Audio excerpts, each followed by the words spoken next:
Well, I wasn't going to do a video this morning. I've got some turning to do.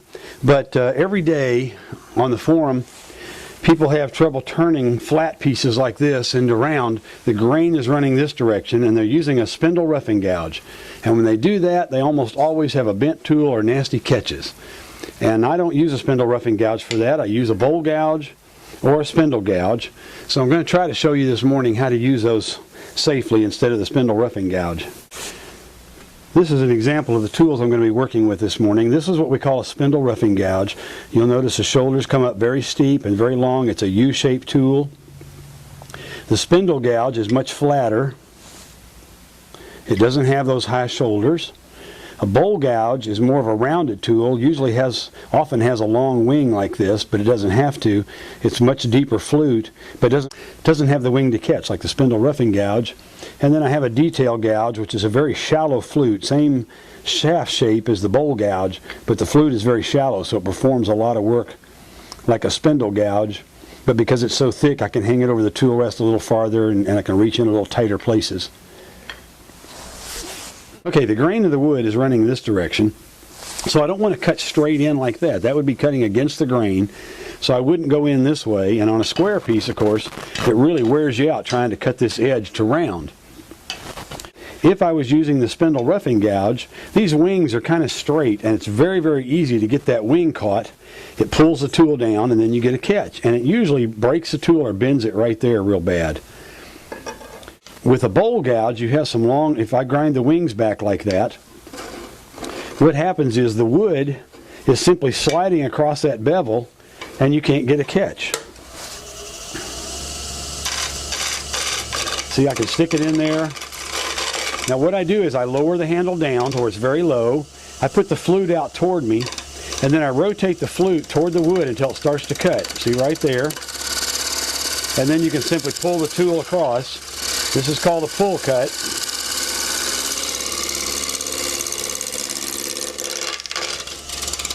So again, anytime I get in doubt, I rotate it out, set the flute up, keeping the handle really low. See how straight it is?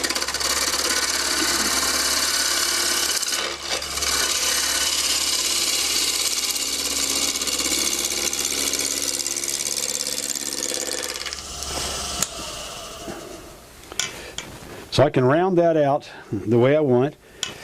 If I was doing that across the bottom, let's get the tool rest at the right height. Same thing, I put the flute up, I rotate it over till it just starts to cut, and then I pull the tool. Now you could do this as a push cut. I put the flute out, I pull the handle around,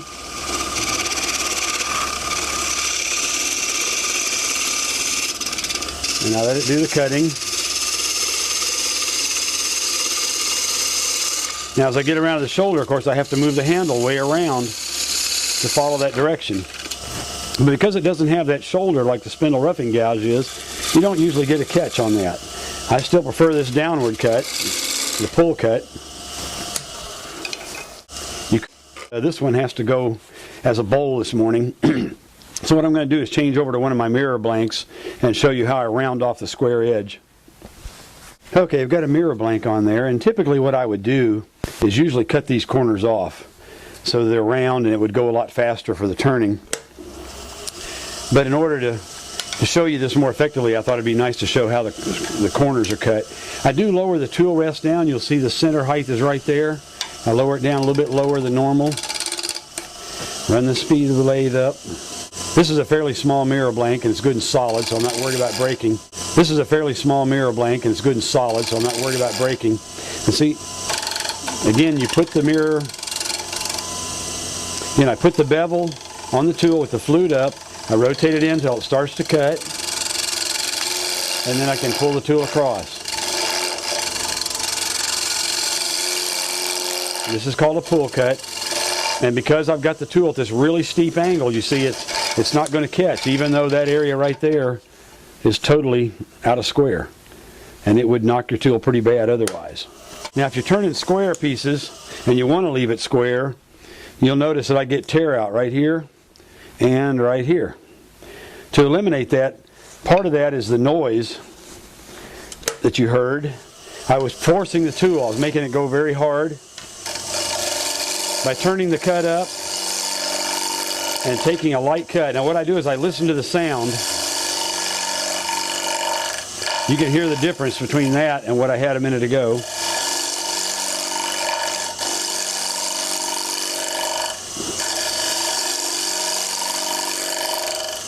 Now the other handy thing about having this bevel way down like that is that I can't see the wood right now. It's invisible to me because the corners are going by so fast. But if I turn the flute out and hold it down steeply, it's not going to catch, and I can touch the wood and figure out where the bevel is.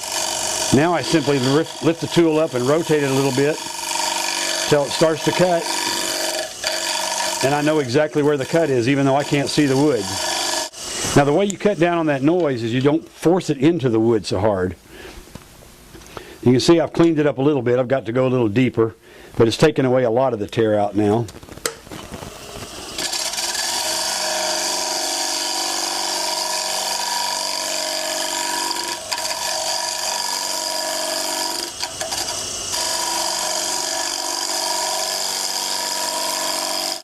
One thing you can't tell that I'm doing very well is I'm controlling this with my hip.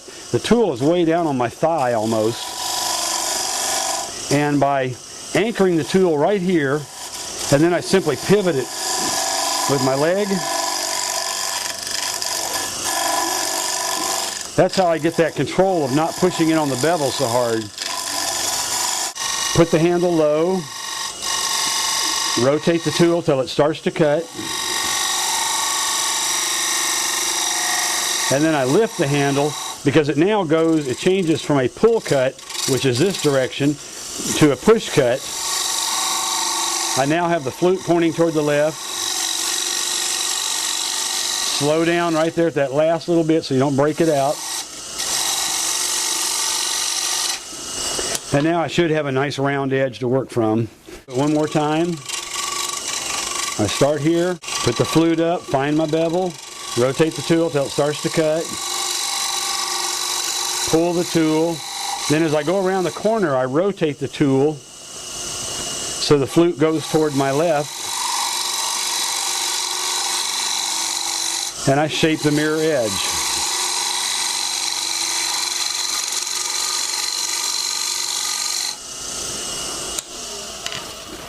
So that's how I would do that with a bowl gouge. With a spindle gouge, a big spindle gouge, particularly like this one, it's a little bit more difficult. You can't do the pull cut. Handle out where you're not cutting. Then I move the handle out till it starts to cut. I'm going to try to show you that without my fingers in the way. I'm cutting with the lower third, and I'm moving the handle to follow the cut. I'm not forcing the cut. I'm letting it do the cutting. If it comes out of the cut like that, that means I didn't move the handle far enough. If it kicks back on you, you move the handle too far. So you gently move the handle out until it gets a little more of a cut. Okay, that's what happened. I pulled the handle too far and I got a catch. And that's part of why I prefer the bowl gouge. It takes less concentration than the spindle gouge to do the same cut. Okay, I'm going to try to do the same cut with a much tighter zoom. So hopefully you can see what I'm doing better. Okay, I would start with the flute up, touching the wood. I rotate the tool. The handle's very, very low. You can see that steep angle. Rotate the tool until it just starts to cut. And then as it goes around, I turn it into a push cut. And I watch the upper part to get the shape that I want. And that's how I would do that cut. It's very controlled and very easy to do. You can go back and rub the bevel, lower the handle, and kind of test the cut. You can lift the handle till it starts to cut and take off just a few thousandths of an inch if you need to really control the shape of that piece. And you can see how clean that is. Now if you use a spindle gouge, I prefer to use a narrower diameter spindle gouge instead of that big one. On this case, I start with the flute pointing toward me. The tool's rubbing, but it's not cutting. I'll move the handle out till it just starts to cut. And then I just continue to move the handle around, watching the shape. Don't push in, let it do the cutting. If I stop pushing, it quits moving. So I can move the handle and fine-tune the shape.